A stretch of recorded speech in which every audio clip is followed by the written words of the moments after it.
Her fingers trembled against the cold marble floor. The tremor was minute, a betrayal of muscle in the dark, but she felt it like a seismic crack in her carefully constructed world. She was supposed to be blind. Blind women didn't track the shift of shadow from lantern light as the Alpha King, Kaelen, paced before the throne. They didn't notice how his knuckles whitened around the carved arm of the obsidian seat, or see the way his glacial blue eyes, sharp enough to flay skin, kept returning to her kneeling form. She kept her own eyes unfocused, the familiar, milky haze she practiced for hours in her silvered mirror fixed on a point somewhere beyond his boots. The great hall of the Nightfang Keep was a cavern of whispered threats and predatory stillness, the entire pack council holding its breath. The air smelled of frost, iron, and the sharp, clean scent of pine that clung to the king's scent that, for 5 long years, had been both her prison and her secret, guilty anchor. A merchant from the Southern Territories had been caught smuggling moon silver, a metal lethal to their kind, across the border. His fate hung in the balance. Lyra, the blind, powerless woman bound to the pack as a treaty obligation, a living, breathing peace offering from a conquered human village, was deemed irrelevant, a piece of furniture. That was her shield. That was her life. "The law is clear," rumbled Boren, the war chief, his voice like grinding stones. Death. A public display. Kaelen didn't answer. Lyra heard the soft shush of his leathers as he turned. She felt the weight of his gaze settle on the crown of her bowed head, a physical pressure. He had looked at her 1,000 times, his stare always lingering a beat too long, a silent question she dared never answer. But this felt different. "Leave us," Kaelen said. The command was soft, yet it severed the tension in the hall like a blade. A ripple of shock. Council members exchanged glances. The king never dismissed his counsel for a lowly smuggler's judgment. Murmurs rose, then died under the sudden, brutal wave of alpha dominance that poured from Kaelen, thick and suffocating. Chairs scraped. Boots echoed on stone. Lyra's heart hammered against her ribs, a frantic bird trapped in a cage of bone. She made to rise, to shuffle out with the others, the picture of helpless obedience. "Not you, Lyra." Her blood turned to ice.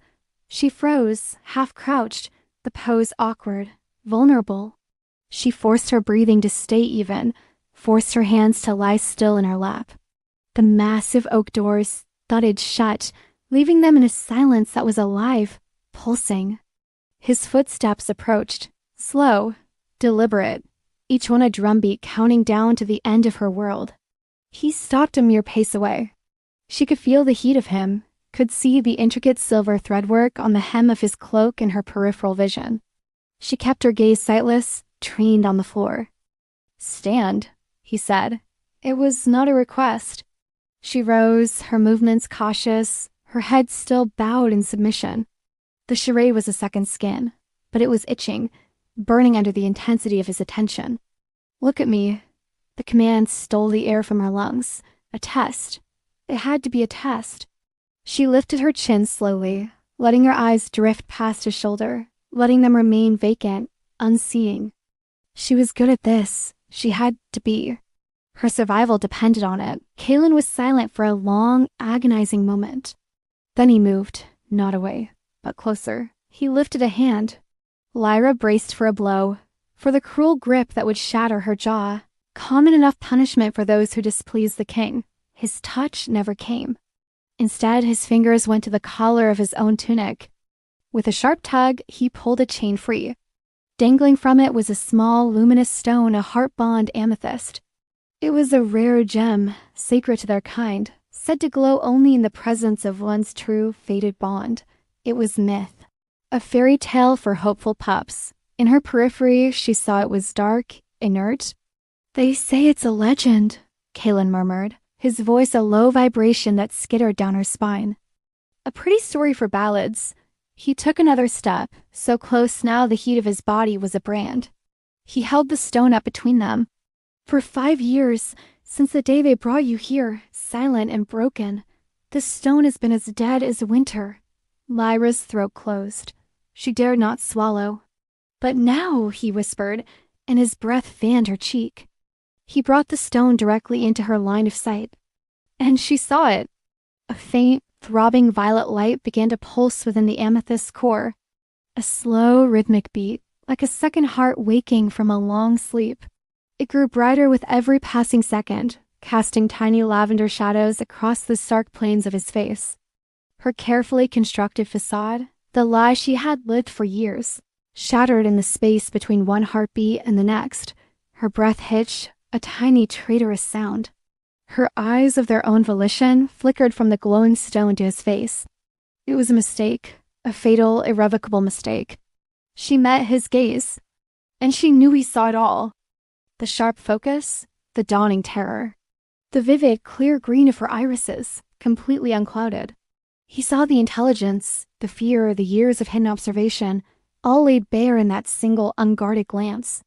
Kaelen's expression didn't change into rage, as she expected. It didn't contort into betrayal. Instead, it went utterly, terrifyingly still. The glacial blue of his eyes deepened, churning with a storm of emotions she couldn't name: shock, a fierce, blazing triumph, and beneath it, a hurt so profound it stole the air from the room. The amethyst blazed like a captured star between them. His voice, when it came, was a raw, wounded thing, stripped of all its royal authority. It was just a man's voice, cracked with a pain she had never imagined he could feel. "You see me," he stated, the words not a question, but a death sentence for the life she knew. "Before we jump back in, tell us where you're from. If this story moves you, please subscribe. Tomorrow, I have a special story for you." The silence after his words was a living entity, thick enough to choke on. The pulse of the amethyst between them seemed to sync with the frantic beat of Lyra's heart, a glowing, accusatory metronome counting down the seconds of her deception. Every instinct screamed at her to run, to feign a seizure, to fall into a faint, any frantic, blind performance to claw back the shattered pieces of her lie. But her body was locked, paralyzed by the sheer intensity in Kaelen's eyes. The king's mask of impassive authority was gone. In its place was something far more dangerous, a raw, unguarded shock that mirrored her own. He looked at her, truly looked at her, and she felt more naked than if she stood there unclothed.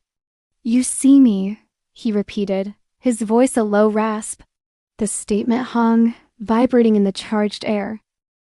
Lyra's mouth was dust-dry. She tried to wet her lips, a small, vulnerable motion. The part of her that had survived for 5 years by being less than nothing, by being a ghost in the periphery, urged her to keep playing. But the stone's light, a violet echo of a truth she'd buried deep, mocked the attempt. The game was over. The only move left was the truth, or a version of it sharp enough to cut. She let her shoulders slump, not in the loose, unfocused slump of the blind, but in the weary, defeated posture of someone caught. Slowly, deliberately, she lifted her gaze again to meet his. She did not let it go hazy. She let him see the clarity, the intelligence, the years of silent witness. "Yes," she whispered. The single word was a confession that cracked her world in two. A muscle jumped in Kaelen's jaw. He didn't move, didn't release the chain holding the glowing amethyst. How long? There was no point in mine. "Since I came here." His breath left him in a short, sharp exhale as if she'd struck him in the gut. 5 years, he said it like he was tasting poison. 5 years of silence. Of bowed heads and averted eyes. Of my entire court, my council, treating you as broken glass. And you saw all of it. It wasn't a question. It was an indictment. She had seen his ruthlessness, his cold justice. She had also seen the rare, lonely moments when he thought no one was watching, the way he would stare out the high window at the moon, the tension in his shoulders after a long council, the faint, fleeting shadow of weariness that would cross his face before the mask of the Alpha King slammed back into place. She had seen it all, and she had said nothing. "Why?" The word was torn from him, laced with a fury that was only just beginning to smolder beneath the hurt. This was the precipice. The story she had crafted for herself, the one she whispered in the dark of her chambers, had to hold now. It had to be her armor because she had nothing else. "My village gave me to you as part of the surrender treaty," she began, her voice gaining a thread of strength. It was the strength of desperation, a symbol of their submission. A blonde, helpless girl, no threat, no burden, just a living token. She took a shallow breath. But I was never blind. My father, he was the village elder. He knew what happened to Pretty, seeing human girls given as tribute to a wolf pack, the stories of entertainment, of sport. He painted my eyes with a tincture that clouded them for the presentation. He told me to keep the ruse, to be invisible, that it was the only way to survive. She saw the flicker in Kaelen's eyes, revulsion at the implication. The Nightfang Pack was brutal, but its laws around bonded treaties were strict. Mistreatment of a sworn tribute was a dishonor. Yet she knew laws did not always govern the actions of every individual in a pack of predators. "So you chose a cage," he said, his voice flat. "I chose to breathe," she countered, a spark of her hidden fire breaking through. A cage where I was ignored, pitied, and left alone was preferable to the alternative. Or so I believed. His gaze dropped to the amethyst, still blazing in his fist. "And this? Did you know? Did you feel anything?" This was the deeper lie, the one nestled inside the first. She could not tell him about the pole. She could not speak of the constant, low-grade awareness of him in the keep, like a lodestone in her blood. She could not confess the way her skin prickled when he entered a room, even before she heard his voice, or how the scent of pine and frost had become, against all reason, a twisted kind of comfort. That was a vulnerability she could never reveal. "I felt nothing," she lied, and it tasted like ash. "I am human." "Your bonds, your magic stones." "They are stories for me. Just another part of the strange, dangerous world I was forced into." Kaelen stared at her, his eyes searching hers, probing for cracks in her story. The pain in his face hardened into something more formidable, more regal. He was pulling the Alpha King back around himself like a cloak. "You have lived a lie in my house, under my protection," he stated, the authority returning to his voice, colder now. "You have witnessed private councils, seen pack dynamics, observed weaknesses. You are a security breach of the highest order.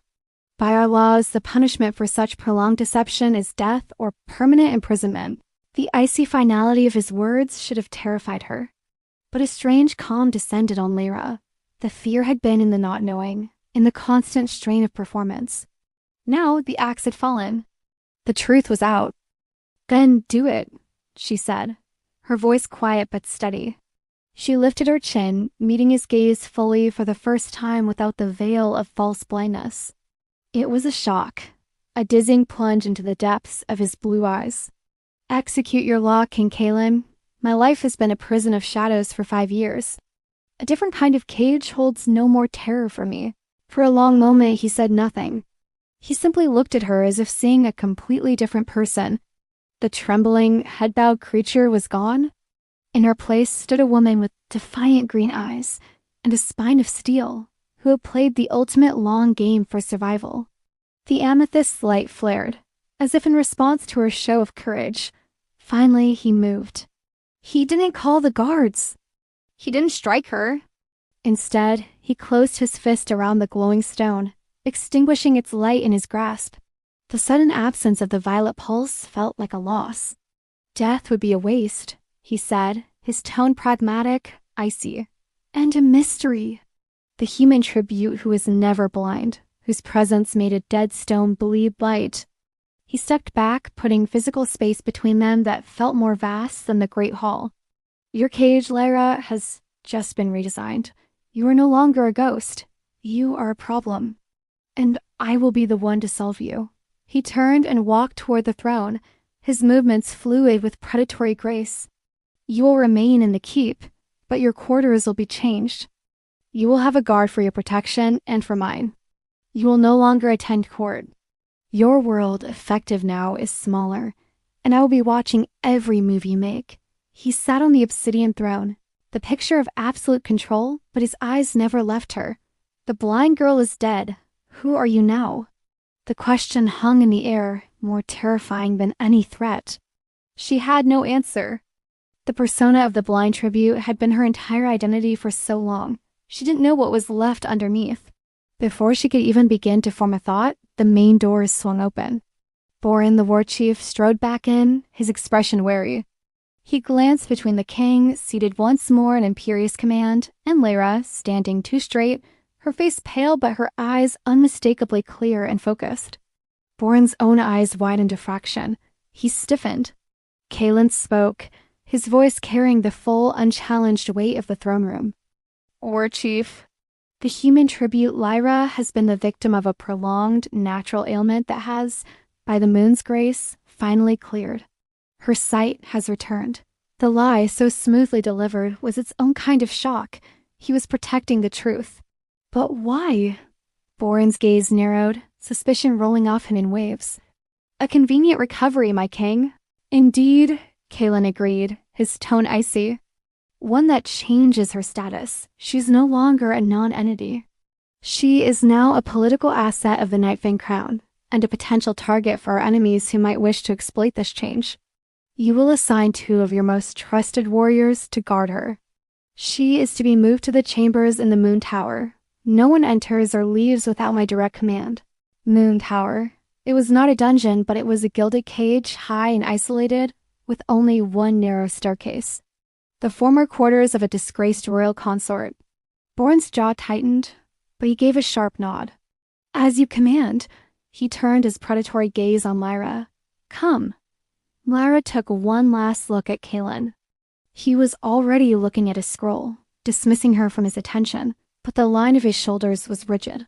The connection between them, now acknowledged yet violently denied, was a taut invisible wire thrumming in the space. She had wanted to escape the pack's notice. Now she had the undivided attention of its alpha king, and as she turned to follow Boren, feeling the weight of unseen eyes upon her, she realized with a sinking dread, her pretense had been a sanctuary. The truth was the real danger, and it had only just begun. This story took us a long time. If you like it, subscribe. Now back to the story. The walk to the Moon Tower was a silent, suffocating procession.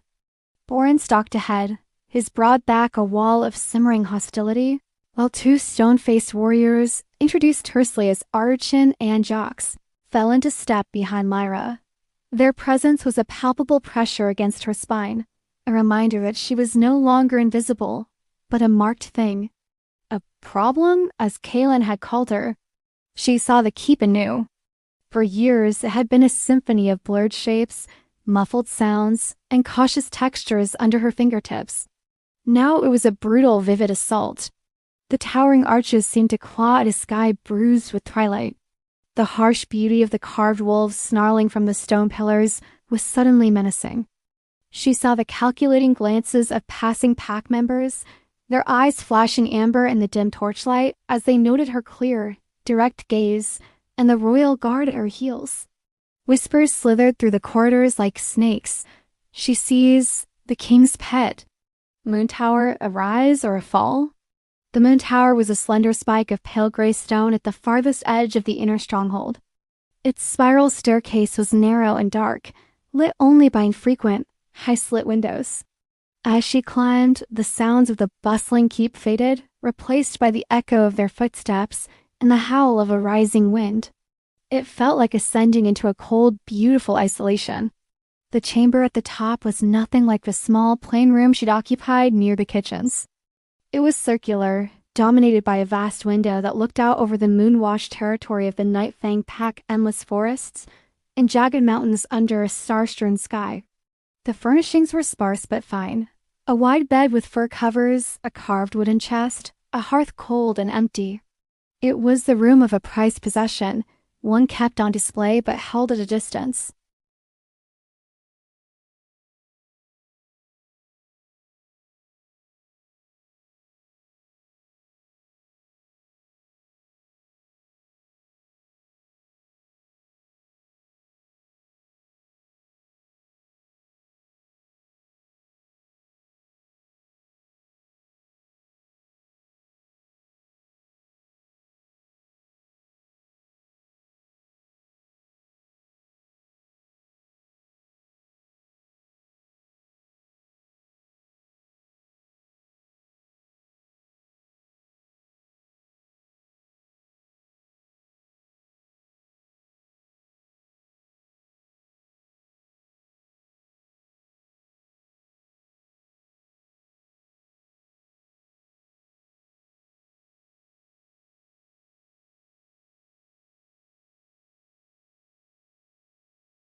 Hours bled into one another.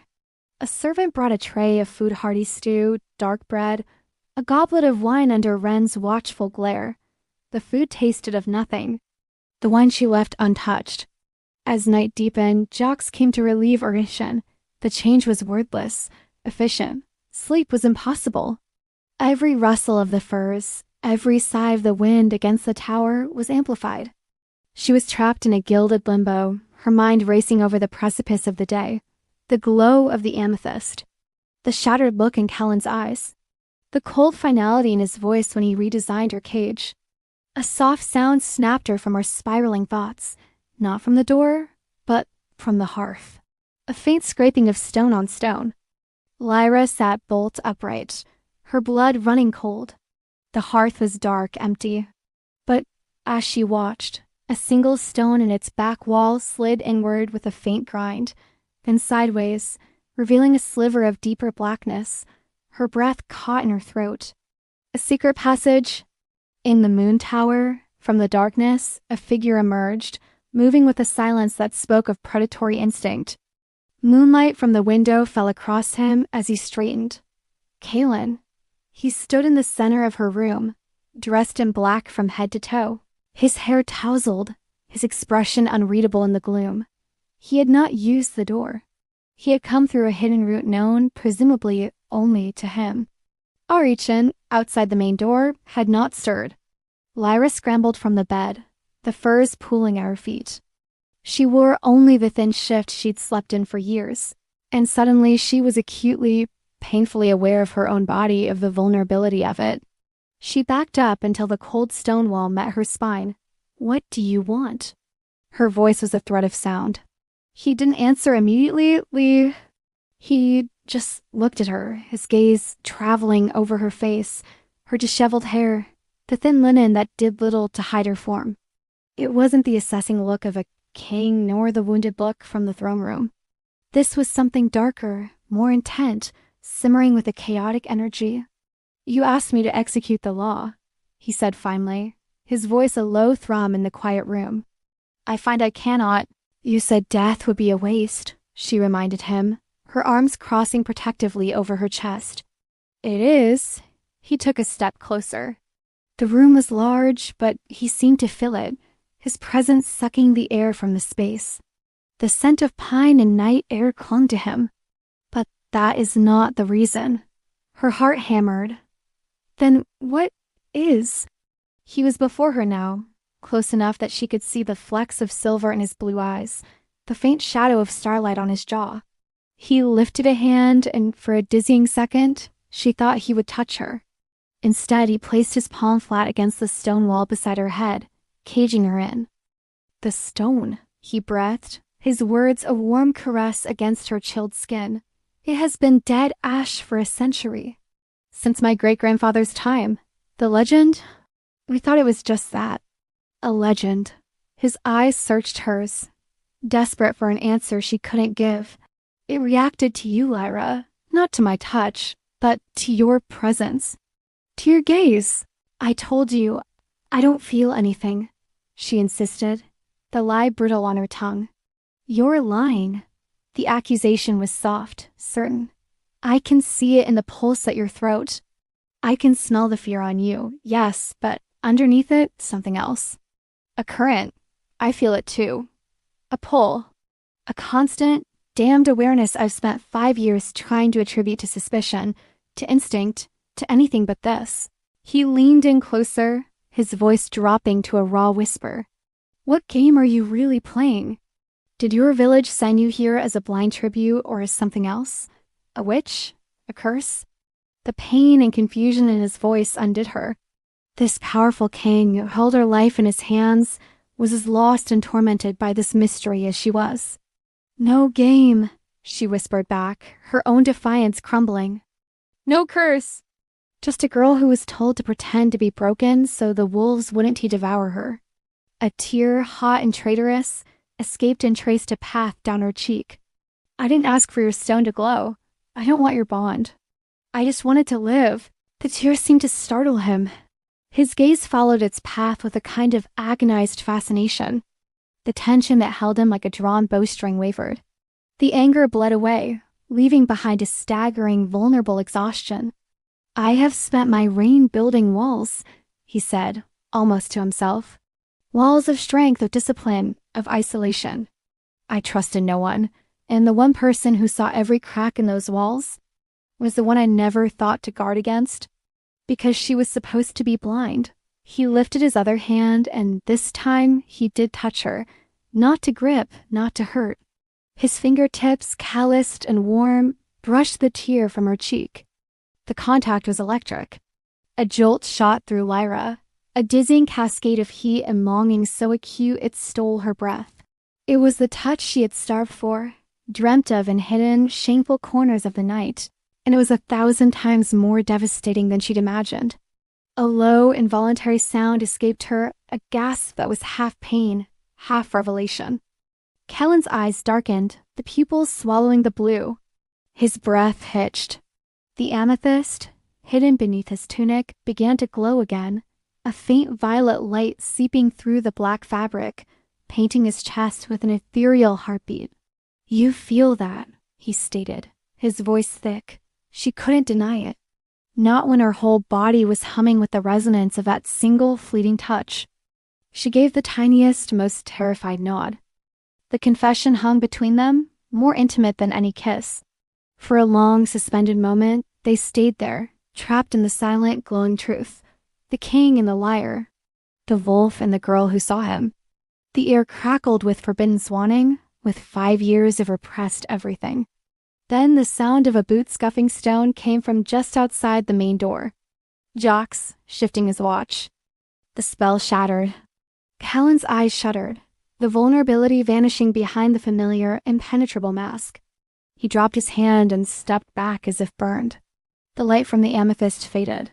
"The guards see only a recovered invalid," he said, his voice once more that of the distant ruler. "They do not see this. They will not know I was here. Your life depends on that secrecy and on your continued cooperation." He turned and moved back toward the hearth with that preternatural silence. "Wait," Lyra heard herself say. He paused, a shadow against the darker shadow of the passage. "What happens now?" He didn't look back. "Now?" he said, his voice echoing faintly from the stone. "We find out what it means. And you, Lyra, will learn what it is to be truly seen." The stone slid back into place with a soft, final click. She was alone again, but nothing was the same. The ghost of his touch still burned on her skin. The memory of the amethyst light was imprinted on her vision. Her cage had just become a web, and she and the Alpha King were both caught in its silken, inescapable strands. The days that followed were a study in exquisite tension. Lyra's world had shrunk to the circumference of the moon tower, but within that space, every sense was heightened, every moment stretched taut. The hidden door in the hearth remained inert, a silent promise or a threat she could not decipher. Her guards, Arichan and Jocks, were sentinels of stone, speaking only when necessary, their eyes always watching, their suspicion a constant low hum in the air. She learned their rhythms, the changing of the watch at precise intervals. The way Jocks' gaze would linger a fraction too long on the untouched wine. The slight tilt of Ren's head when footsteps echoed from the staircase below, as if deciphering a code. They were Kaelen's eyes and ears, and she was their puzzle. She spent hours at the window, not just looking out, but observing. She mapped the routines of the keep. She saw the patrols change, noted which sentries were diligent and which were lax. She watched the comings and goings in the courtyard below, the training warriors, the servants hastening on errands, the occasional emissary from a neighboring pack arriving under flag of truce.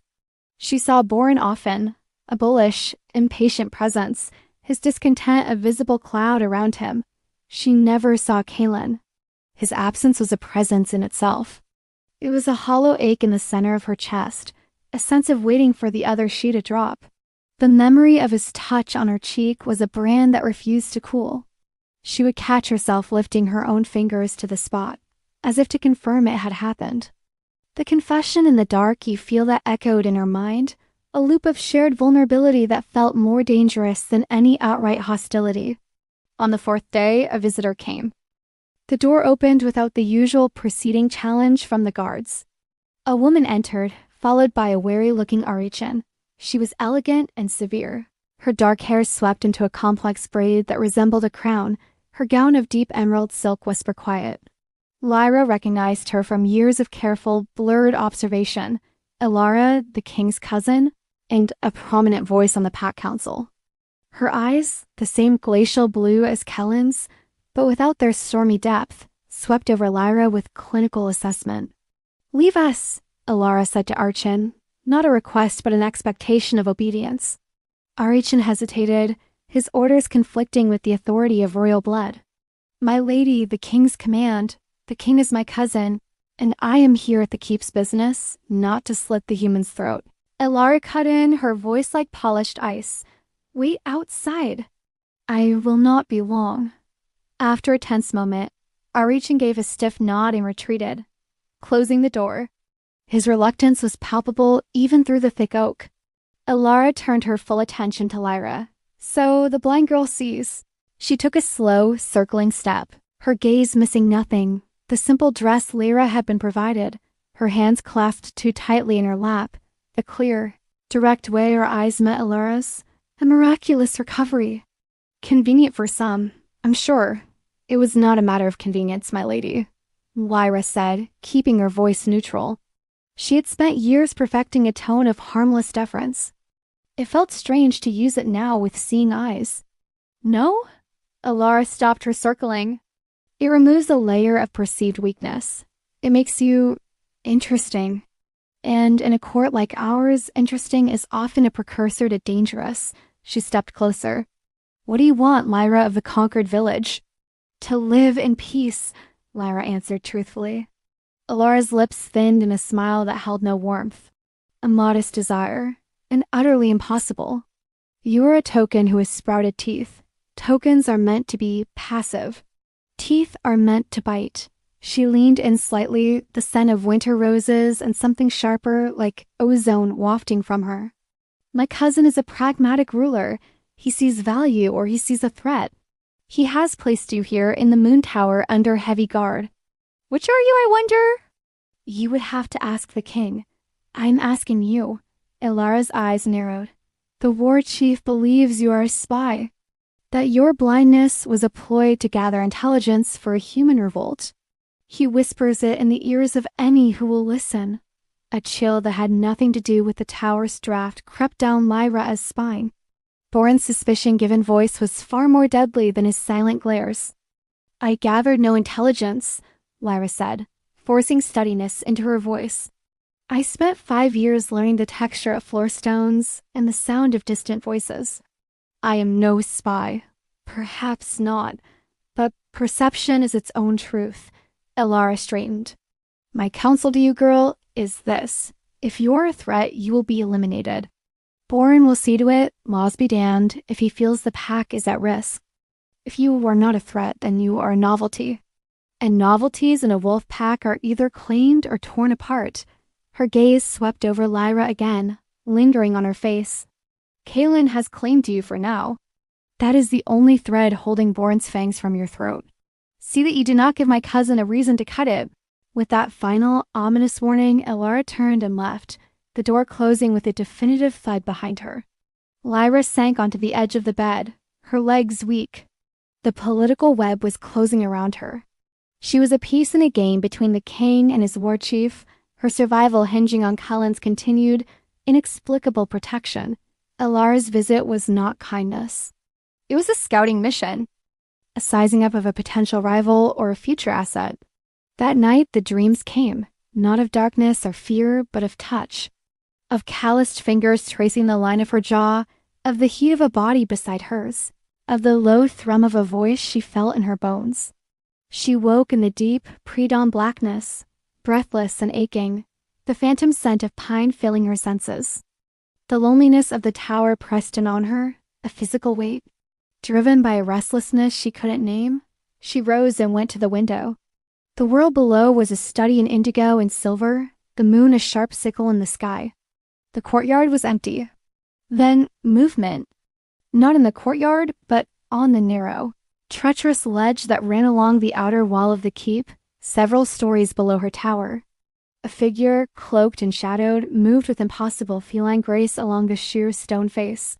It was not one of the guards their patrols were ground-bound, predictable. This was someone else. Someone stealthy and skilled, using a path no one was meant to see. The figure paused, seeming to look up, directly at her tower window. A flash of pale, intent face was visible for a second in the moonlight before the figure melted into the deeper shadow of a buttress and was gone. Lyra's blood ran cold. Was it a spy? An assassin? Boren taking matters into his own hands. Her hand flew to her throat. She was exposed here, a silhouette against the glass. She stumbled back from the window, her heart hammering. The scrape of stone from the hearth made her whirl around. This time she was not in bed.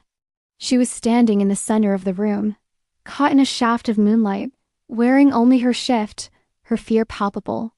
Kaelen stepped from the passage. He was dressed as he had been the first time, in dark, close-fitting clothes, his hair wind-tousled. He took in her wide eyes, her heaving chest, her retreat from the window. His own gaze sharpened from its usual stormy intensity to something razor-focused and alert. "What is it?" he asked, his voice a low, immediate command. For a second, she was too stunned to speak. The overlap of the outside threat and his sudden, secret appearance was dizzying. "There was someone," she breathed. "On the outer wall ledge below. They were watching." Kaelen was across the room in 3 silent strides. He didn't go to the window, but pulled her gently yet firmly away from its line of sight, into the shadows. His hand on her arm was warm, grounding. Describe them? I couldn't. A cloak.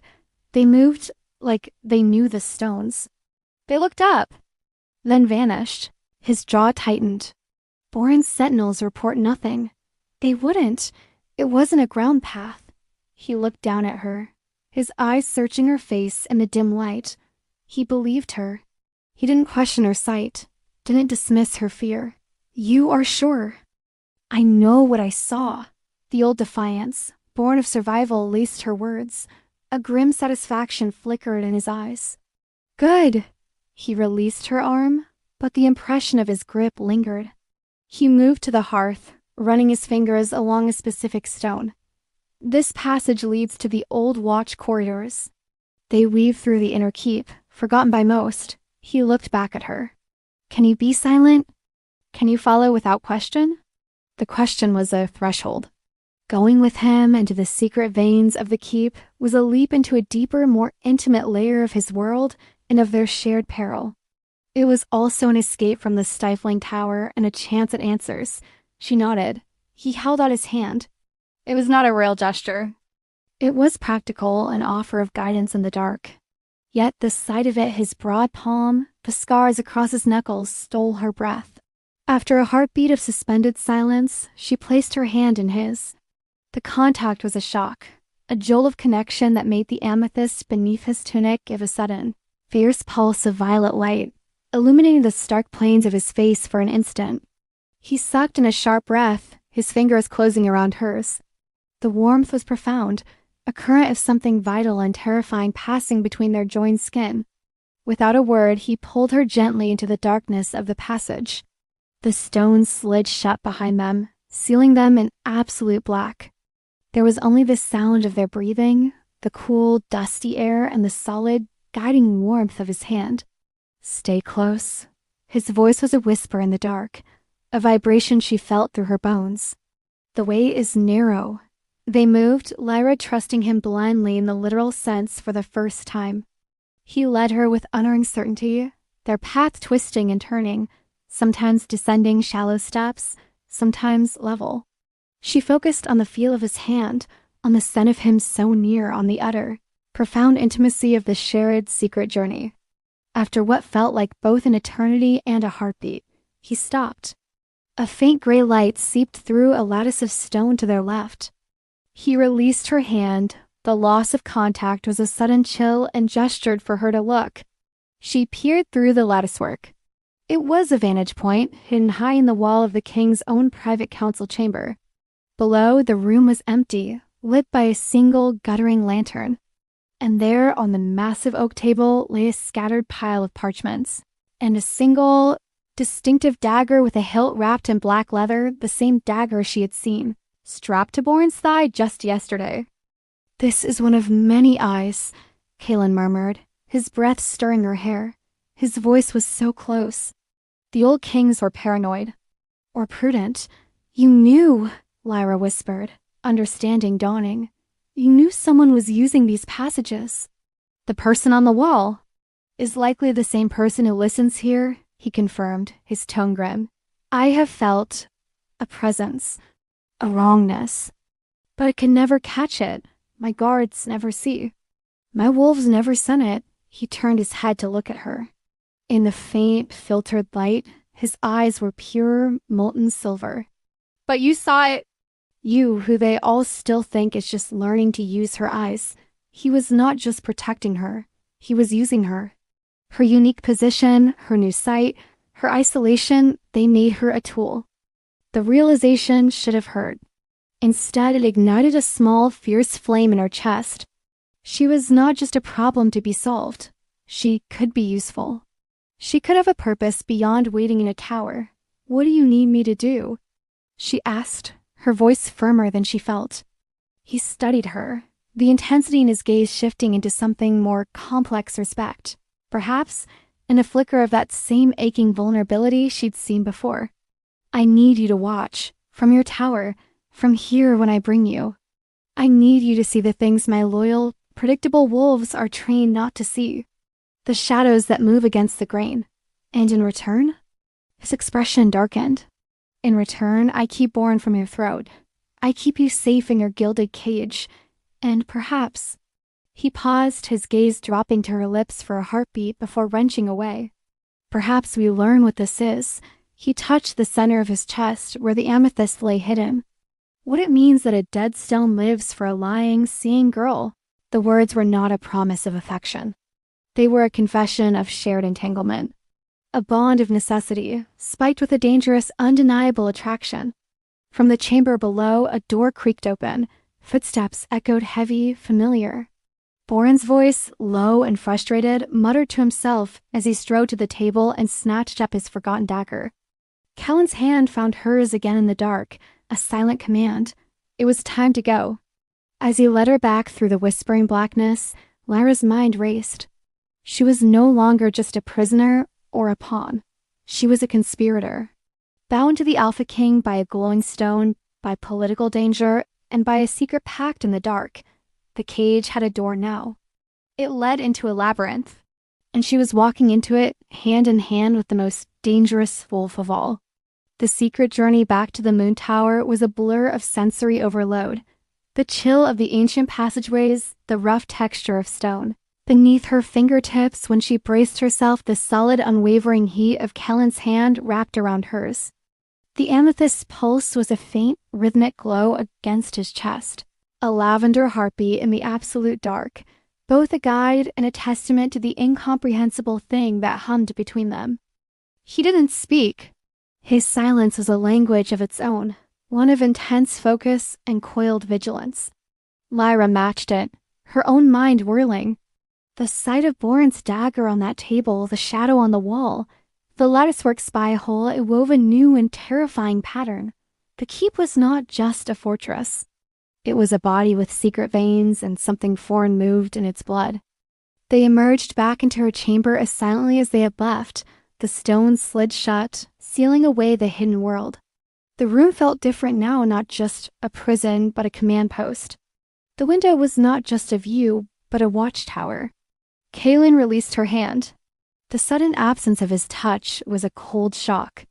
He stood for a moment, his back to her, listening to the sounds beyond the door, the steady, bored shuffle of the guard, the distant cry of a night-hunting bird. When he turned, the raw intimacy of the passages was gone, banked behind the eyes of the Alpha King, but it simmered underneath a live wire. "You will tell no one of what you saw. Not the shadow, not the passages, not this meeting," he said, his voice low but absolute. "Your guards suspect nothing. They believe you sleep." Lyra nodded, her throat tight. Who is it? The shadow. A muscle feathered in his jaw. I do not know, but they move with a knowledge of this keep that rivals my own. That implies planning, patience, an inside guide or a study that has lasted years. His gaze pinned her, much like your own. The comparison was a knife twist. I was not studying your defenses. I was surviving. I know, he said, and the simple admission held a weight that eased the sting. Your survival was passive. This is active. This is a threat to me. To the pack's stability. He paused, his eyes searching her face. Boren pushes for a purge of the human tributes in the outer settlements, citing your miraculous recovery as proof of human deceit. He believes you are the first thread in unraveling. If he learns of the shadow, he will use it as proof of a wider conspiracy and act, violently. The political chessboard became horrifyingly clear. She was a piece, and Boren was eager to sweep her off the board in a move that would start a war. What do I do? Her whisper was a plea in the dark. You watch. He took a step closer, not in threat, but in conspiracy. The space between them crackled. From this window, you see the eastern wall and the old granary roof. From the lattice in the passage, you see my council chamber. You have a mind that has spent 5 years memorizing sounds and patterns. Use it now on sights.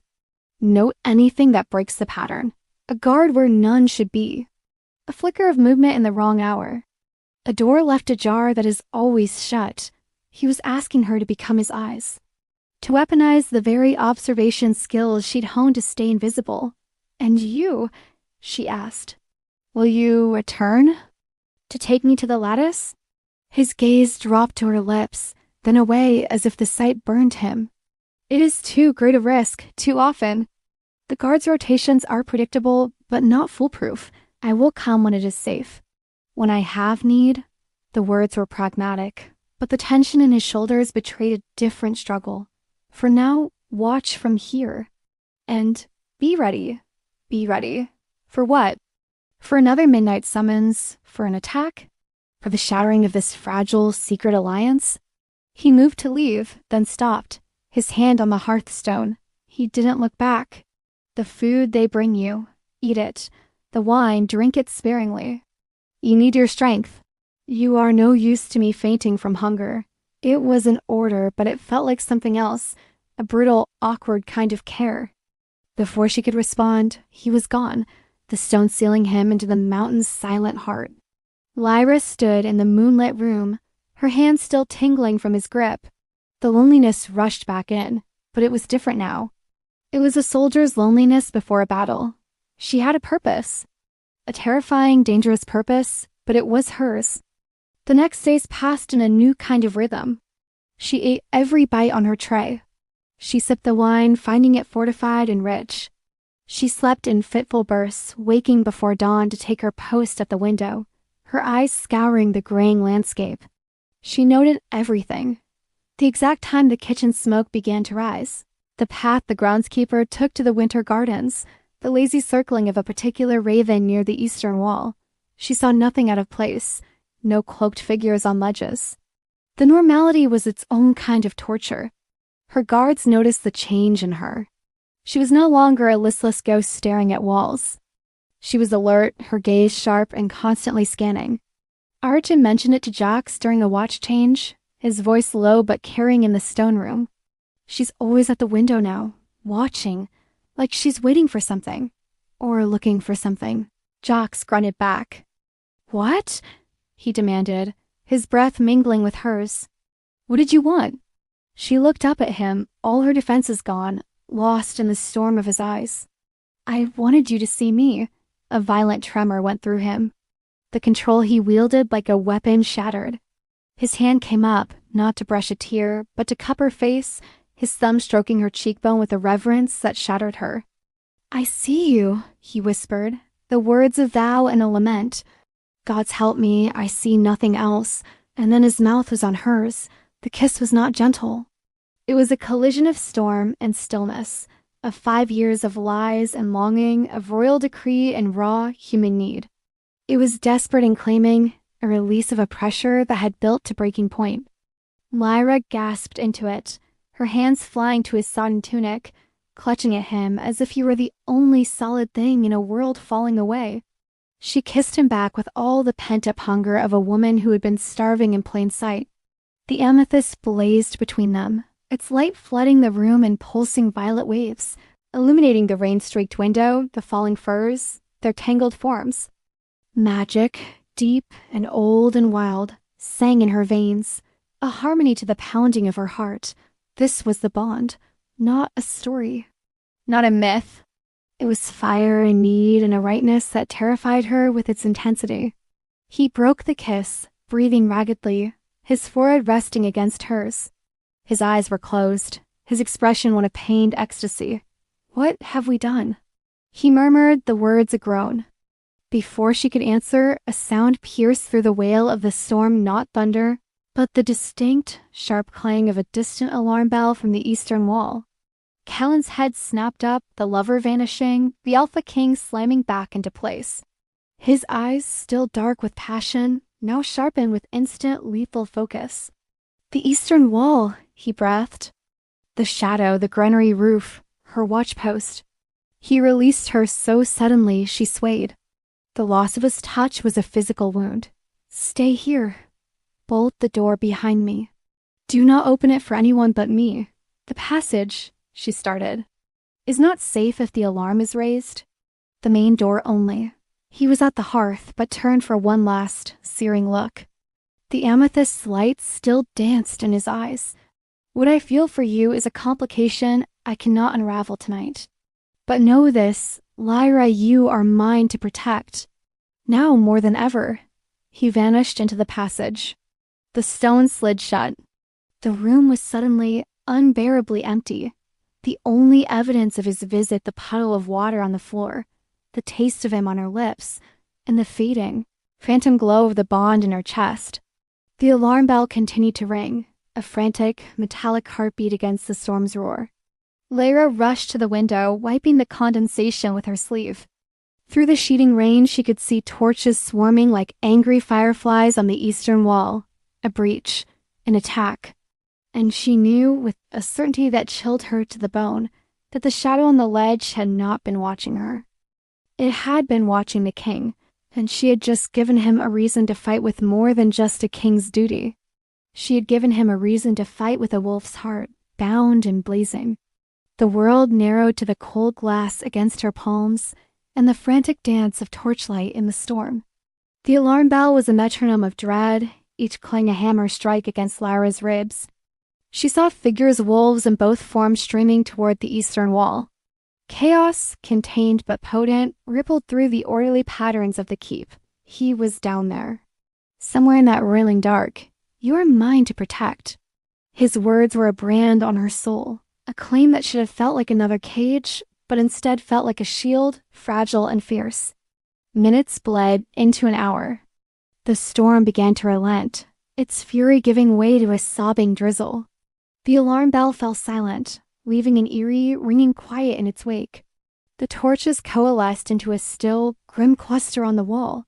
Lyra didn't move from the window. The taste of him, the feel of his hands and his mouth, was a shimmering, impossible memory against the stark reality of violence below. The bonded word she could finally give to the wretched. Wonderful pull was a live wire in her chest, thrumming with a low, anxious energy. Was it her fear, or an echo of his? The scrape of the hearthstone made her jump. He emerged not with stealth, but with the heavy, deliberate stride of a warrior returning from a fight. His clothes were not just wet from rain, but spattered with dark, viscous mud and something else that glistened in the low light. Not his blood, she prayed. His expression was carved from granite, the storm in his eyes now a frozen, lethal landscape. He didn't speak. He crossed the room, his gaze locking onto hers, and stopped an arm's length away. The scent of hempine, frost, iron, and the sharp, coppery tang of violence filled the space between them. "Well," her voice was a scrape. "A probe," he said. The word clipped. 2 scouts, skilled. They scaled the eastern wall where the old mortar is weak a weakness, noted from the inside. He paused, letting the implication hang. They carried no insignia, but their blades were forged in the Sunfall Peaks. A rival pack. One with a long-standing bitter border dispute with the Nightfang. Did you catch them? One is dead. The other escaped back into the storm wounded. His jaw worked. He should not have escaped. The patrol was delayed. Arrived just after the breach was made, not before. The shadow, Lyra breathed. The shadow? He confirmed, his voice dropping to a dangerous growl. Someone within my walls signaled the weak point. Someone delayed the patrol. This was not an external attack. It was an invitation. The conspiracy was no longer a suspicion. It was blood on the stones. Kaelen's eyes, burning with a cold fire, raked over her face. Boren is already in the Great Hall, baying for a purge. He says the human tribute's sudden sight was a signal. That this attack is the response. He is using your existence as the spark to start the war he has always wanted. Ice flooded Lyra's veins. What will you do? What a king must do, he said, but there was no conviction in it, only a weary, grim resolve. He stepped closer. The space between them crackled, charged with the aftermath of battle and the memory of the kiss. I will go to the hall. I will silence Boren with proof of internal treachery, not human collusion. It will not be easy. He has allies. He lifted a hand, staring at it as if it belonged to a stranger, then reached out. His fingers, still cold from the rain, traced the line of her jaw where his thumb had stroked her. The touch was gentler now, but laced with a terrible finality. If I fail to sway the council if the pack turns... Don't say it, she whispered, her eyes burning. If the pack turns, he pressed on, his voice raw. This tower will not hold. Boren's allies will come for you, as a symbol. As a scapegoat, his fingers slid to her chin, tilting her face up to his. The amethyst, beneath his stained tunic, gave a feeble pulse. The passage behind the hearth. The third turning to the left leads down. It ends at a grate in the old river tunnel, beyond the outer wall. It is flooded, but passable. Remember, third left, then down. Can you remember? He was giving her an escape. A final desperate gift. Tears spilled over, hot against his cold skin. I don't want to run. Not without you. The words, so plainly honest, shattered the last of his royal detachment. A ragged breath tore from him. He pulled her into him, not for a kiss, but to crush her against his chest. She felt the solid beat of his heart, the tension in every muscle, the protective curve of his body around hers. It was shelter and surrender all at once. This bond, he muttered into her hair, his voice thick. This damned beautiful bond. It is not a weakness. It is the only thing that feels true in this nest of lies. He held her for a long, suspended moment, then set her back, his hands firm on her shoulders. You are not a symbol. You are Lyra. You are my... He struggled, the title refusing to come. Mate, consort, prisoner, truth-bringer. You are mine, he finished, the possessiveness not of a king, but of a man claiming his heart. And I will fight for what is mine. Now promise me you will remember. Third left, then down. I promise, she choked out. He gave a single sharp nod, released her, and turned toward the main door. He would not use the secret way.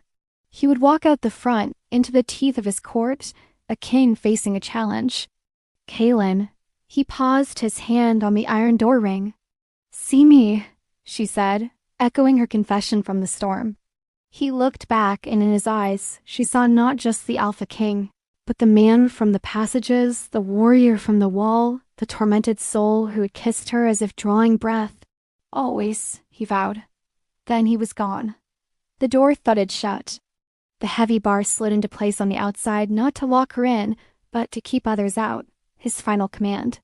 Silence descended, deeper and more profound than before. Lyra stood in the center of the room, hugging herself. The bond was a storm in her chest, a chaotic mix of fear, longing, and a desperate clawing hope. She did not go to the window. She went to the hearth. She placed her palm on the cold stone, tracing the almost invisible seam, her escape route, Her death sentence, if she used it. To run would be to validate every lie Boren told, to abandon Kaelen to face the coup alone, to sever the fragile, blazing thread of the bond before they ever understood it. No, she was done being passive, done being a piece moved by others. The blind girl was gone. The seeing woman would not flee. She turned from the hearth and walked to the wooden chest. Inside, beneath the spare linens, was the only weapon she possessed, a long, heavy hairpin of polished bone, given to her years ago by a kindly, long-dead servant. She pulled it out, weighing it in her hand. It was no dagger, but it was sharp. She then moved to the door, pressing her ear against the cold oak. She could hear Archon and Jocks speaking in low, tense voices. "The war chief is challenging the king's judgment directly," Jocks was saying. "Says the human is a curse. Our orders are to hold this door," Archon replied, but his voice lacked its usual iron certainty. "For how long? If the council falls to Boren, our orders change. Do we stand with a king accused of being bewitched, or with the pack's strength?" Lyra's blood ran cold. The rot was even here at her threshold, time lost meaning. She stood at her post, the bone pin held tight in her fist, her eyes fixed on the door. She listened to the distant, muffled roar that occasionally swelled from the depths of the keep, the sound of a pack in argument, a king under siege. The bond was a live thing, twisting with spikes of tension, waves of cold determination. She felt in fighting. Not with claws, but with words, with authority, with the truth. Then a new sound. Not from the hall below, but from the staircase outside her tower. Boots, many of them, climbing fast, with no attempt at stealth. Archon and Jax outside her door shifted, their weapons whispering from sheaths. Who approaches? Ren's challenge rang out. By order of the Pack Council, acting under the war chief's authority, a harsh, unfamiliar voice shouted back. "Stand aside. The human is to be taken for questioning. We have direct orders from the Alpha King. The Alpha King's authority is under review. The council has spoken. Move or be moved." A snarl, the clash of steel, the sickening thud of bodies hitting stone. The pain grunt Archon or Jocks, she couldn't tell. They were fighting, they were falling, they had come. Boren had moved. Lyra backed away from the door, her heart a frantic drum against her ribs. The bone pin felt pathetic. Third left, then down. The hearth beckoned. The bar on the outside screeched as it was lifted.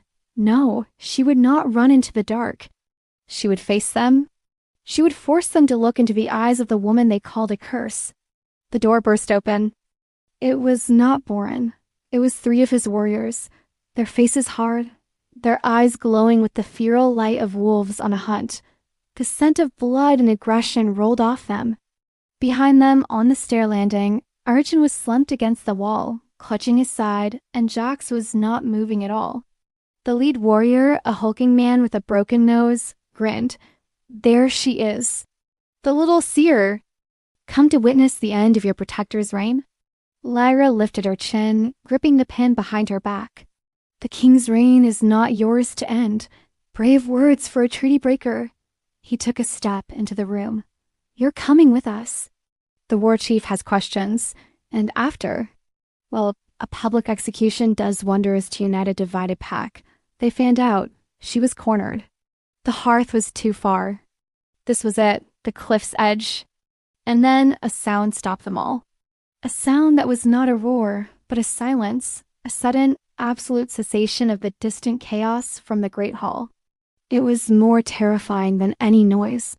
Footsteps, one set, echoed up the stone staircase, heavy, deliberate, unhurried. The warriors at the door turned, their confidence wavering. Kaelen appeared in the doorway. He was a vision of wrath and majesty. Blood streaked his temple, his royal tunic was torn at the shoulder, but he stood unbowed, his authority radiating from him in an almost visible wave. His eyes were pure, molten alpha gold, and they burned with a fury that made the very air shiver. In his hand, he dragged a figure by the scruff of their neck, a slight, cowering pack scribe, his face pale with terror. The man Lyra had seen a dozen times shuffling through the halls with scrolls, looking for someone? Kaelen's voice was deceptively soft, a whisper that carried the weight of an avalanche. The lead warrior stumbled back. "My king, the council." "The council?" Kaelen interrupted, his gaze slicing to the man in his grip. "Has just heard a fascinating confession. From the man who charted the mortar repairs on the eastern wall. The man who altered the patrol schedules. The man who has been whispering secrets to our enemies in the Sunfall Peaks. For a price." He threw the scribe forward. The man crumpled at the warrior's feet, sobbing. Boren's loyal aid? His proof of human conspiracy was funded by the very pack he seeks to war against. A war that would have made him and his allies rich on territory and plunder. The revelation hung, monstrous and undeniable. Kaelen's golden eyes moved past the stunned warriors, past the traitor, and found Lyra. In that look, she saw exhaustion, triumph, and a ferocious, uncheckable possession. "My king," the lead warrior stammered, dropping to one knee, his comrades hastily following. "We were misled. We acted under the war chief's order." "You acted against my order," Kaelen stated, his voice now ringing with finality. "You raised steel against my chosen guards. You threatened what is under my protection." He took a step into the room, and the warriors shrank back. "Boren is in chains, awaiting judgment for treason. You will join him. Now, get out of my sight." They scrambled, hauling the weeping scribe with them, leaving only the wounded Archon who was struggling to stand. "See to your brother," Kaelen said to him, not unkindly. "Then see the healer. Your loyalty will be remembered." Archon managed a pained nod and staggered down the stairs. And then they were alone. Just Lyra, standing with her back to the cold wall, and Kaelen, framed in the wreckage of the doorway. The bond between them swelled, a crescendo of relief, adrenaline, and raw, unchained emotion. It was a physical ache, a pull she could no longer resist. He crossed the room in 3 strides. He didn't speak. He simply looked at her, his eyes tracing every feature as if memorizing her anew. Then his gaze dropped to her right hand, still clenched behind her back. Gently, he reached around and pried her fingers open. The bone hairpin fell to the floor with a soft clatter. "You were going to fight," he said, wonder in his rough voice. "I wasn't going to run," she whispered. A sound, half-groan, half-laugh, escaped him. He pulled her into his arms, this time with a crushing, desperate tenderness that spoke of a fear he would never voice. He buried his face in her hair, his whole body trembling with the aftermath of the battle fought and the battle won. "They saw," he murmured against her skin. The whole pack saw, the traitor's confession, Boren's greed. They saw the truth. He leaned back, cradling her face in his hands. His thumbs wiped away the tracks of her tears. "And I saw that my strength is not in ruling alone. It is in knowing what is true. And you, Lyra, you are my truth. In your eyes, I see no lies. Only courage. Only fire." He kissed her then. Not like the storm-driven collision before, but with a profound, claiming gentleness that held the weight of vows. It was a kiss of recognition, of binding, of a future seized from the jaws of chaos. The amethyst blazed, its light warm and steady, wrapping them in a cocoon of violet luminescence. When they parted, breathless, he kept his forehead against hers. "The bond, it is not a chain. It is a choice." "My choice. Will you choose it with me, not as a king in his tribute, but as Kaelen and Lyra, as mates?" It was the question that had lain between them since the stone first glowed. The answer was in her blood, in her soul, and the years of silent longing. She did not hesitate. Yes. The word was a key turning in a lock she hadn't known held her captive. A peace, profound and deep, settled over the bond, the frantic energy soothing into a strong, steady pulse. He smiled then, a true, unguarded smile that transformed his face, making him look younger, freer. "Then there is one more thing the pack must see." He took her hand, lacing his fingers through hers. Together they walked out of the moon tower, down the spiral stairs, past the signs of struggle, and into the heart of the keep. The great hall was in an uproar. But it quieted to a stunned hush as the Alpha King entered, not alone, but hand in hand with the human girl with the clear, seeing eyes. He did not lead her to the side. He led her to the dais, to the base of the obsidian throne. He turned to face his pack, his people, his wounded but resilient court. "The lies are over?" Kaelen's voice, rich with power and certainty, filled the hall. "The traitor is found. The threat is revealed. And this woman," he lifted their joined hands, "who came to us under a veil of falsehood, has proven to have the clearest sight of all. She saw the shadow we missed. She held her ground when others fled. She is under my protection, by my will, and by my heart. She is my bonded mate." A gasp rippled through the crowd. Not all of it was pleased.